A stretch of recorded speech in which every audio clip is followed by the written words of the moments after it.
আসসালামু আলাইকুম। বাংলাদেশের মানুষ জানে না ত্রয়োদশ জাতীয় সংসদ নির্বাচন কবে হবে। কোনো তারিখ উল্লেখ করা হয় নাই, ঘোষণা করা হয় নাই, কোনো রোড ম্যাপ দেওয়া হয় নাই, তফসিলের কোনো কিছুই এখনো কেউ জানে না। কিন্তু বাংলাদেশ নতুন মন্ত্রী প্রতিমন্ত্রীর জন্য গাড়ি কেনার জন্য প্রস্তুত। সচিবালয়ে প্রয়াদেশ হয়ে গেছে। এই গাড়ি কাদের জন্য তৈরি হচ্ছে, কেন এত জরুরি? আজকে 5ই আগস্ট নির্বাচনের তারিখ ঘোষণা না করে কেন গাড়ি কেনা হচ্ছে?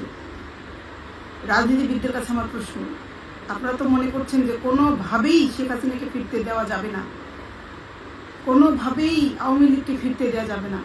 একবারও কি ভেবেছেন পাকিস্তান যদি ফিরে আসে? আপনারা ভাবছেন শেখ হাসিনা ফিরলে, আওয়ামী লীগ ফিরলে আপনারা বাঁচবেন না, আপনাদের সবাইকে কচুকাটা করবে, আপনাদের জীবন অনিশ্চিত, আপনাদের সবার গলায় ফাঁসির দড়ি করবে, রাষ্ট্রদ্রোহ মামলায় আপনাদেরকে আটক করবে। কিন্তু যদি পাকিস্তান ফিরে আসে, বাংলাদেশ যদি পাকিস্তান দখল করে, তখন কি করবেন? তখন কোন দেশ আপনাদের? কোন দেশে নির্বাচন করবেন? কোন দেশের ক্ষমতায় থাকবেন আপনারা? এভাবে ভেবেছেন? একবার একটু ভেবে দেখেন তো, সবাই মিলে একটু ভাবেন। আগে যেরকম আওয়ামী লীগ যেমন ভাবে নাই যে না শিবির এটা করতে পারে, এত দ্রুত আমাদেরকে নামাইতে পারে, যেটা ভাবে নাই, অভাবনীয় একটা কাজ করে ফেলছে না 24-এর ঘটনাটা। শেখ হাসিনার জন্য তো একটা লেসন, আওয়ামী লীগের জন্য একটা লেসন, বাংলাদেশের মানুষের জন্য একটা লেসন। একটু ভাবেন না, যদি এটা পাকিস্তান ফিরে আসে, যদি এটা পাকিস্তান দখল করে, আমাদেরকে পাগল মনে হয় না? আপনাদের খালি মনে হয় না যে আমরা আওয়ামী লীগের জন্য এসব বলি, শেখ হাসিনার জন্য বলি, বঙ্গবন্ধুর জন্য বলি না? ব্যাপারটা তা না। বাংলাদেশের জন্য বলি, বাংলাদেশের মানুষের জন্য বলি, বাংলাদেশের অস্তিত্বের জন্য বলি, বাংলাদেশের সার্বভৌমত্বের জন্য বলি। ভাই, মৃত্যু আপনারও হবে, আমারও হবে। যদি শেখ হাসিনা এসে দেয় তাও মৃত্যু হবে, যদি জামায়াতের লোকজন শিবির নিয়ে যে মৃত্যু দেয় তাও মৃত্যু হবে, একবারই মরবো। কিন্তু চোখ কান খোলা রাখেন, যেটা 17 বছরে আপনারা বিভিন্ন দেশি বিদেশি সবার সাথে যোগাযোগ করেও যে আন্দোলনটা ঘটাতে পারলেন না, সফল হতে পারলেন না, হুট করে এই জামায়াত শিবিরের অংশগ্রহণে এটা সফল হয়ে গেল। এদেরকে ভয় পাবেন না? এদেরকে নিয়ে ভাববেন না? আপনারা কি মনে করছেন যে এদেরকে বাদ দিয়ে বিএনপি একটা আলাদা পুরো দেশ দখল করে ফেলতে পারবে, রক্ষা করতে পারবে? আপনারা মনে হয় যে আপনাদের ধাওয়ায় শিবির আর জামায়াত গায়েব হয়ে যাবে, গর্তে লুকাবে? লুকাবে না। এভাবে ভাবেন, যদি আমাদের দেশটা পাকিস্তান দখল করে, তখন আপনার অবস্থান কোথায়, আমার অবস্থান কোথায়? আমারও যে পরিণতি হবে, আপনারও সেম পরিণতি হবে। আমি একজন নাগরিক হয়ে যাব, একদম লোয়ার লেভেলের একজন নাগরিক, আপনিও ঠিক তাই। আপনি তখন আর পলিটিক্যাল পার্টির প্রধান বলে কোনো কিছু আপনার মূল্য থাকবে না, পলিটিক্যাল পার্টির সুনির্দিষ্ট কোনো পদে আছেন এরকম কোনো মূল্য আপনার থাকবে না। শুধু এটা ভাবেন, যদি আওয়ামী লীগ না ফিরে, যদি শেখ হাসিনা না ফিরে, পাকিস্তান ফিরে আসে, এবং আপনারা যে সিগনেচার করতে চাচ্ছেন, আপনারা যে মতকে পৌঁছেছেন, এটা তারই দলিল। একটা ঘটনাও আপনারা মেলান না। এরা 75 সালে জিয়াউর রহমান বঙ্গবন্ধুকে মারার পর বলেছিল না, যেটা আমাদের দ্বিতীয় স্বাধীনতা, সংবিধান করেছিল না, সংশোধন করেছিল না, নতুন যুক্ত করেছিল না? তারপর আপনারা বাংলাদেশি ছিলেন, আপনাদের অরিজিনাল বাংলাদেশি ছিল। আপনাদেরটাকেও তারা মানছে না। এই যে এনসিপি যখন ঘোষণা দিল তাদের, তখন কিন্তু তারা বলেছে তারা দ্বিতীয় রেভলিউশন করছে। তার মানে কি আপনারা সেকেন্ড বাদ দিলেন? 71 যদি প্রথম হয়, 75 যদি দ্বিতীয় হয়, এটা তাহলে থার্ড হবে। এরা সেকেন্ড বলছে, তার মানেটা কি? 71কে গুনছে, 75কে গুনছে না। এবং আরো ঘটনাটা দেখেন না, মেলান। তারা প্রত্যেকটা স্টেপ বাই স্টেপ মুক্তিযুদ্ধকে অপমান করে গেছে, মুক্তিযুদ্ধকে অস্বীকার করে গেছে, মুক্তিযুদ্ধের অবদানকে ধ্বংস করছে। এখানে বিএনপি কোথায়? এখানে গণ অধিকার পরিষদ কোথায়? জাতীয় পার্টি কোথায়? সব তো জামায়াত আর শিবির করছে। জামায়াত শিবির তো জামায়াত, মানে এরা তো হচ্ছে পাকিস্তানি। এটা আপনারা জানেন না? এতদিন ধরে পলিটিক্স করেন, জানেন না?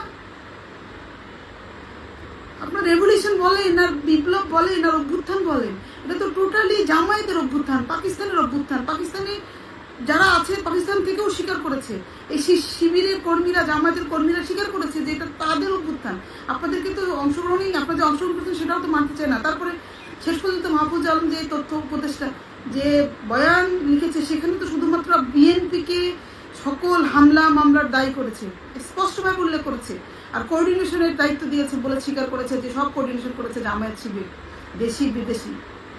তাহলে এই যে দেশি বিদেশি জামায়াতের সাথে কোঅর্ডিনেশন, এটার সাথে বিএনপি আপনারা পারবেন? আপনারা যে ঐক্যমত্য করে আসলেন, একবার ভাবেন তো শেখ হাসিনা আসলে আপনাদের কত শাস্তি হবে যদি পাকিস্তান ফিরে আসে। পাকিস্তান যদি বাংলাদেশে দখল নেয় তাহলে আমাদের কি হবে, সবার বিএনপির কি হবে, সবার ওয়ার্কার্স পার্টি ধরেন, জাসদ ধরেন, ছাত্র ইউনিয়ন ধরেন, সবাই, সব রাজনৈতিক দলকে আমি বলছি, যদি পাকিস্তান ফিরে আসে তাহলে কি হবে, শেখ হাসিনা ফিরে আসলে কি হবে, সেটা হয়তো মুষ্টিমেয় কিছু মানুষের জন্য হবে। কিন্তু যদি পাকিস্তান ফিরে আসে, আপনার যে 18 কোটি মানুষকে বিপদের মধ্যে ফেলে দিলেন, এভাবে একটু ভাবতে শেখেন না রে ভাই, খালি ভাবেন না। শুধু দোষর খোঁজেন কেন, শুধু আওয়ামী লীগের বিএনপি খোঁজেন কেন, শেখ হাসিনা খোঁজেন কেন, বঙ্গবন্ধু প্রেমিক কেন খোঁজেন? খোঁজেন না পাকিস্তান প্রেমিক এখানে কতগুলো। আপনার আশেপাশে যাদের সাথে মিটিং করছেন তাদের মধ্যে পাকিস্তান প্রীতি কতজনের হিসাব করে দেখেন। দেশ বিরোধী মানুষের অংশগ্রহণ কতখানি, উদ্যোগ কতখানি নিচ্ছে এক বছরে। এরপরেও যদি আপনারা বলেন যে আমরা আসলে আওয়ামী লীগের দোষর, আমরা শেখ হাসিনার ভক্ত, আমরা বঙ্গবন্ধুর প্রেমিক, এই সমস্ত বলে যদি আইসোলেটেড করে রাখেন পুরো বিষয়টা, তাহলে কি আপনাদেরকে বিচক্ষণ বলা উচিত? তাহলে কি আপনাদের রাজনীতিবিদ বলা উচিত? আপনাদের অভিজ্ঞ রাজনীতিবিদ ভাবা উচিত আমাদের? দেখেন, আপনাদের মুখের দিকে তাকিয়ে আছে বাংলাদেশ। আওয়ামী লীগ, শেখ হাসিনা কি করেছে না করেছে সব কিছু এটাকে সামনে রেখে পিছনে যে কাজগুলো করলো, মুক্তিযুদ্ধের মূর্তিগুলো, আমাদের ঐতিহ্যগুলো কি করেছিল, এই এক বছর কেন সবগুলো ভাঙা হলো? কেন মুজিবনগরের, মেহেরপুরের মুজিবনগর ভেঙে ফেলা হলো? এটার সাথে শেখ হাসিনার কি সম্পর্ক? কেন উন্নয়নগুলোকে যে পেট্রোল আগুন দেওয়া হলো, কেন বিএনপি বিটিভিতে আগুন দেওয়া হচ্ছে, সংস্থাগুলোতে কেন, সরকারি স্থাপনাগুলোতে, যেটা আমাদের সবার টাকায় তৈরি করা জিনিস কেন ভাঙা হচ্ছে? আপনারা এটা বোঝেন না? কি শেখ হাসিনার উপরে ক্ষোভ, বাংলাদেশের উপরে ক্ষোভ, বাংলাদেশের উন্নয়নের উপরে ক্ষোভ? কেন বিশ্বব্যাপী পাকিস্তানের চেয়ে বাংলাদেশকে উন্নত দেশ বলছে, কেন বাংলাদেশের এত সম্মান হচ্ছে, এটার উপরে ক্ষোভ, সেটা থাকছে।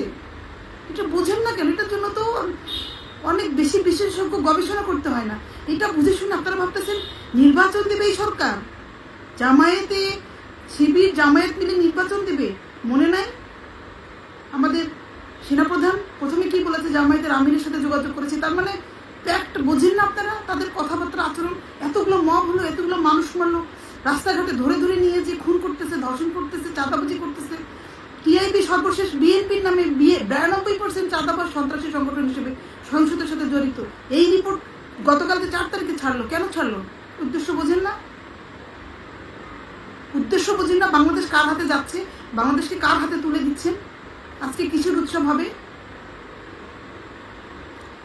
কিসের জন্য দেখি সংসদ ভবন দখল করার জন্য দেখেছি।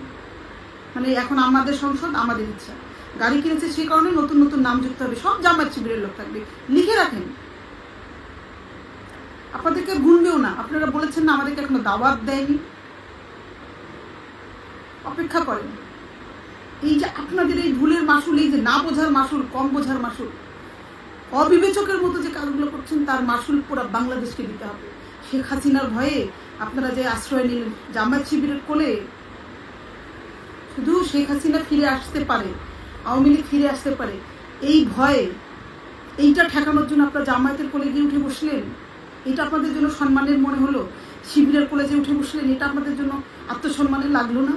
বাংলাদেশ যদি এখন পাকিস্তান হয়ে যায়, কালকে যদি পাকিস্তানের সেনাপ্রধান এসে বাংলাদেশে ঘোষণা দেয় যে এটা এখন থেকে পাকিস্তান, কিছু করার মুরুদ আছে আপনাদের? কিছু বলার মুরুদ আছে আপনাদের? কোথায় লুকাবেন তখন? ওদেরকে যেই করতেই লুকান, সেখান থেকে টেনে এনে বাংলাদেশকে রাজনীতি শূন্য করবে। বাকশালের বিরোধিতা করেন, বাকশাল কত প্রকার, কি কি ক্ষমতা নিক, পাকিস্তান আসুক, বাংলাদেশটা দখল করুক, তারপরে টের পাবে। এটা পাগলের মতো মনে হচ্ছে না যে স্বাধীনতা পাগল হয়ে গেছে? এটাই তো মনে হচ্ছে, তাই না?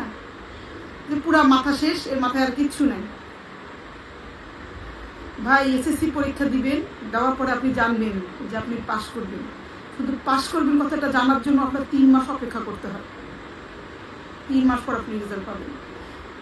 পরীক্ষা দেওয়ার পর আপনি জানবেন যে আপনি ফেল করবেন। এই ফেল যে করছেন এটা জানার জন্য 3 মাস অপেক্ষা করতে হয়। কিন্তু সৌভাগ্য আপনাদেরকে 3 মাস অপেক্ষা করতে হবে না। আজকের দিনটাই শেষ হোক, হয়তো 3 দিনও আপনাদের লাগবে না বুঝতে যে আপনারা কত বড় ভুল করেছেন। আর এই ভুলের হিসাবে দিতে হবে, আবারও 30 লক্ষ শহীদ হইতে হবে, হয়তো তারও বেশি। হয়তো সেই স্বাধীনতা আমি দেখতেও পারবো না, কিন্তু আশা করতে চাই বাংলাদেশের মানুষ আবারও ঘুরে দাঁড়াবে। এইসব শকুনকে বাংলাদেশের মাটি থেকে তাড়িয়ে দিতে সময় লাগবে না। আগে হয়তো আমাদের 9 মাস লেগেছে, কিন্তু আমি নিশ্চিত বাংলাদেশের মানুষ যদি ঘুরে বেড়ায়, এই শুয়োরের বাচ্চাদের, এই কুত্তার বাচ্চাদের, এই রাজাকারদের, এই শকুনদের, শকুনদের মুখ থেকে বাংলাদেশের মানচিত্র ফিরিয়ে আনতে আমরা হয়তো 3 মাসও সময় নেব না। শুধু আপনারা চোখ খুলে দেখুন, চারপাশে তাকান, যোগ বিয়োগ করুন, হিসেব করে পদক্ষেপ গ্রহণ করুন। এবং সর্বশেষ কথাটা আমি আজকে আবারও বলছি, সবার জীবন বিপন্ন এখন, সবার। বাংলাদেশের 18 কোটি মানুষের জীবন বিপন্ন। সবাই সাবধানে থাকবেন, নিরাপদে থাকবেন। এবং আমাদের মধ্যে সম্পর্কটা এখন খুব জরুরি, কারণ আমাদের শত্রু এখন শুধু আওয়ামী লীগ বা শেখ হাসিনায় সীমাবদ্ধ নয়। আমাদের শত্রু এখন দেশের গণ্ডি পেরিয়ে বিদেশেও। আমাদের শত্রু জামায়াত, শিবির এবং পাকিস্তান। এদের বিরুদ্ধে আমাদের লড়াই করতে হবে, এর কোনো বিকল্প নাই। সবাই সাবধানে থাকবেন, সবাই নিরাপদে থাকবেন। ধন্যবাদ সবাইকে।